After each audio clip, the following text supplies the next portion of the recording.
শিশু একটা বাচ্চা কোলের মধ্যে নিয়ে মসজিদে নববীর দরজায় দাঁড়াইছে। যেই সাহাবীরে পায় বলেন, আল্লাহর নবীকে একটু সালাম জানান, আমি একজন অবহেলিত মা নবীর সঙ্গে কথা বলতে চাই। সাহাবায়ে কেরাম বলেন, ইয়া রাসূলুল্লাহ, একটা শিশু বাচ্চা কোলের মধ্যে নিয়ে একজন বাচ্চার মা মসজিদে নববীর দরজায় দাঁড়াইয়া বারবার নবীকে তালাশ করতেছি। আল্লাহর নবী কথাটা শুনে গেলেন, মা আপনি আমাকে তালাশ করছেন কেন? ওই বাচ্চার মা বলেন, ইয়া রাসূলুল্লাহ, আপনি নাকি যোদ্ধা তালাশ করতেছেন বলে। হ্যাঁ, এমন একটা বাড়ি নাই যেই বাড়ি থেকে দুই একজন মুজাহিদ মসজিদে নববীতে আসে নাই।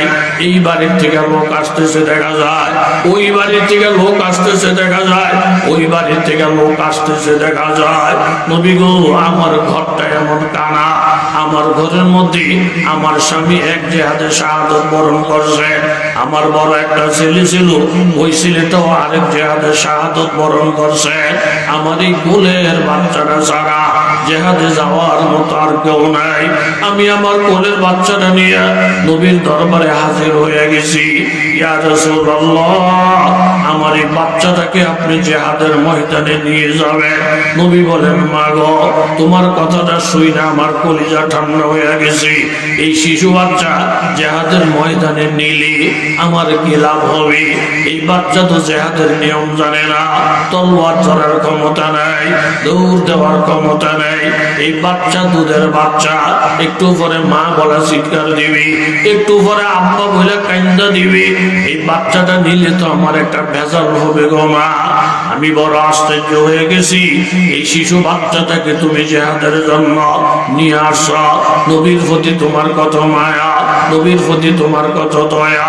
তখন মা বললেন, ইয়া রাসূলুল্লাহ, আমিও তো জানি গো নবী, এই শিশু বাচ্চা জিহাদ করতে পারবে না, তলোয়ার ধরতে পারবে না, কিন্তু কোন কাফের মুশরিক যদি আমার নবীকে লক্ষ্য করে তীর মারে, এই তীরটা যদি নবীর শরীরে লাগে, নবীর শরীরটা রক্ত ঘরানো হবে, নবীজি শাহাদাত বরণ করবে, অথবা একটা অঙ্গ নষ্ট হয়ে যাবে।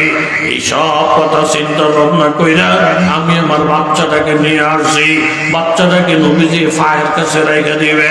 কোন তীর যদি আসে, বাচ্চাটাকে সামনে ধরবে, তীরের আঘাত বাচ্চার শরীরে লাগবে, পাথরের আঘাত বাচ্চার শরীরে লাগবে, এতে বাচ্চাটা শাহাদাত বরণ করবে, কিন্তু আমার নবী অক্ষত থেকে যাবে। নবীর উপরে তীরের আসর লাগবে না, নবীর উপরে পাথরের ঢিলা লাগবে না। আমার একটা বাচ্চা শহীদ হয়ে গেলে, সারাটা শরীর রক্তাক্ত হয়ে গেলে, বিনিময়ে যদি আল্লাহ নবী বাচ্চা যায়, এমন হাজারো সন্তানের বিনিময়ে আল্লাহ নবীকে অক্ষত রাখতে পারলে, বাচ্চার মা হওয়া আমার জন্য ভালো হবে, বাচ্চার মা হওয়া আমার জন্য সার্থক হবে।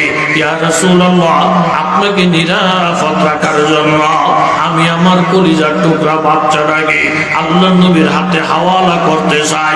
জোরে বলেন সুবহানাল্লাহ।